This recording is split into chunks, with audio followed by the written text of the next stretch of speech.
personas que vienen a la consulta y nos preguntan si tenemos o no tenemos, si tienen o no tienen bruxismo. Los pacientes bruxistas son aquellos que son apretadores de dientes. Hay dos tipos de bruxismo, el que solo aprieta y el que además de aprieta rechina, mueve los dientes lateralmente. ¿Cómo sabemos si tenemos? Bueno, el primer motivo de saber es si tenemos una pareja con la que dormimos, nos dice que por la noche rechinamos los dientes.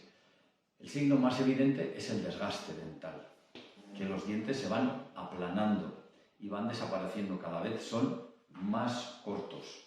Ese es el principal signo cuando nosotros nos miramos en el espejo, ese, y que nos avisen que estamos rechinando los dientes.